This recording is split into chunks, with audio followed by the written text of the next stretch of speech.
Well, here I am off the south side of Montauk. Once again, it's getting ridiculous. I was watching a boat bang fish all morning, like 2 hours. Dude, one fish after the other. I see them breaking the surface. And I thought, never the fish going to turn and come in close. Well, here we go again. Wishing and hoping. There's one boat out here chasing them. But they turned and they're heading straight in. For the last half hour, they've been coming closer and closer. I could see the birds getting closer, and I actually see fish breaking. Of course, the camera's not going to pick it up. All I can do is wait. Only problem is, I managed to get myself a mile from the car.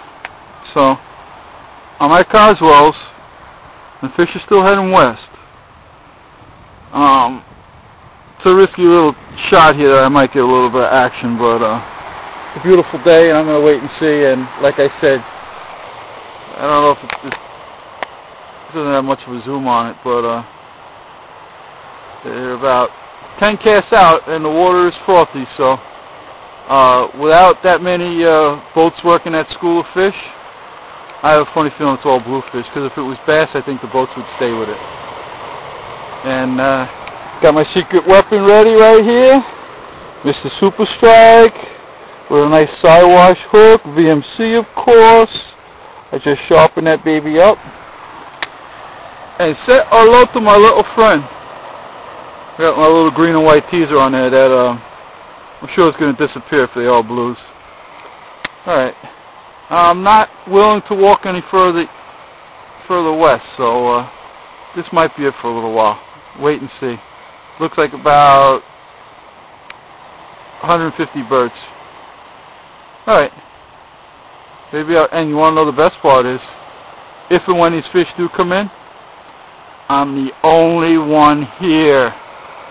So, let me get ready. They're getting even closer.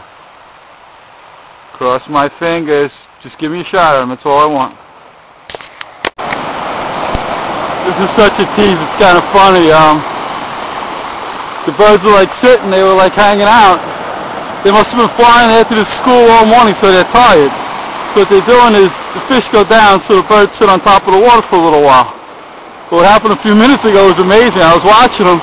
All of a sudden the fish came up right underneath the birds. The birds all jumped in the air. Now they went back down. It looks, I'm guessing it's a school of bass, because very small. Right now they're picking over here on top. These are small terns. These aren't the big birds. But from the size of the splashes and the way it looks like bass to me. It could be albacore, it could be anything, I don't know. But I'm really hoping that this is going to produce. Almost in casting range too, so I'm saving my casting arm. Hopefully I'll need it soon. We got a little bit of bait here that the birds are picking now.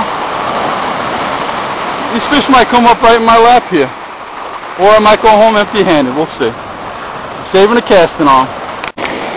Well, there it is. There's the first Montauk bass of the season. I knew I was close. Little guy. Saw my teaser deep. Well, I saw a splash and a kaput, and I had a little bit of action, so let's hope there's a bunch more in there. Alright, this is shaping up to at least be a fish, not a skunk day. Let me let this little guy go. He's nice, man. Beautiful looking fish. Let's hope that we get one about 30 pounds now. Alright, back in the water.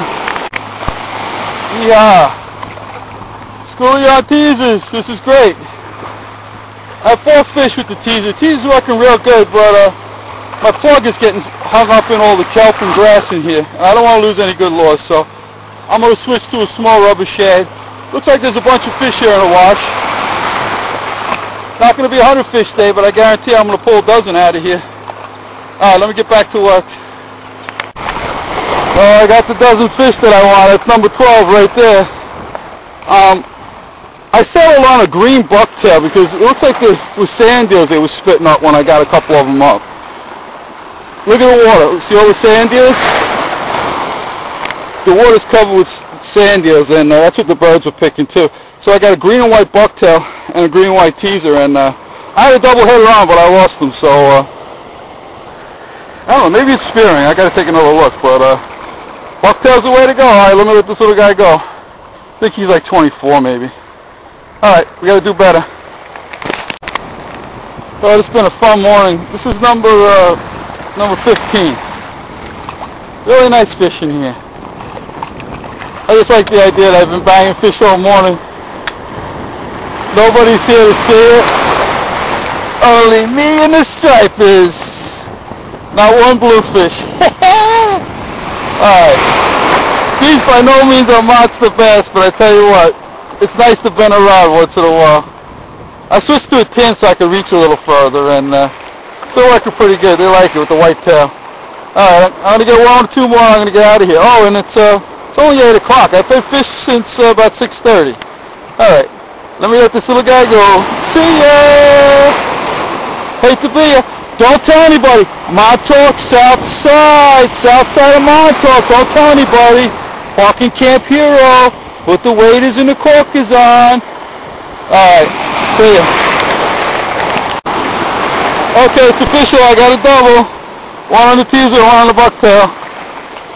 I think I'm done harassing these little guys.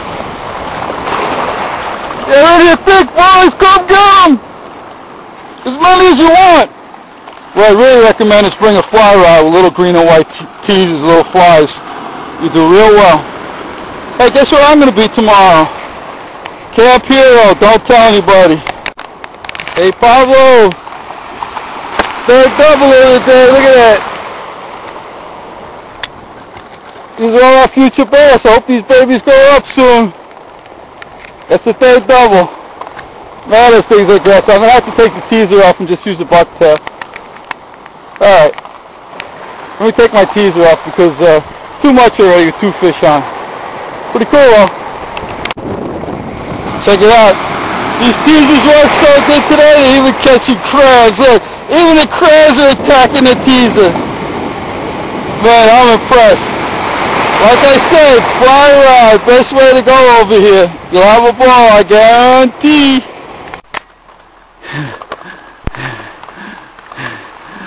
Water. I need water. Sure, fishing Montauk's easy.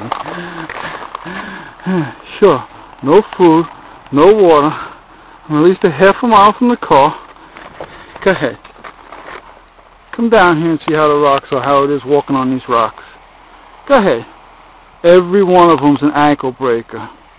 All I'm saying is if you come here, be prepared to hurt yourself. And bring water. I found water finally. Oh, this is going to taste so good. So, what would Survivor Man do at this point? You know it's fresh runoff. It's got to be clean, right? It's cold, I felt it. It looks clean. Except for that slimy green algae coming out of the bottom.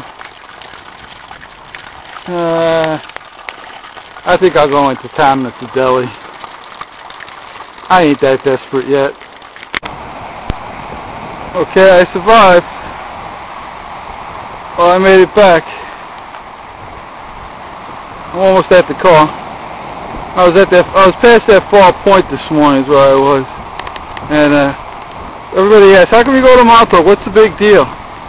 Take a look at this stretch of green sand here. It's all sand under there, nice clean water. Look how nice it is.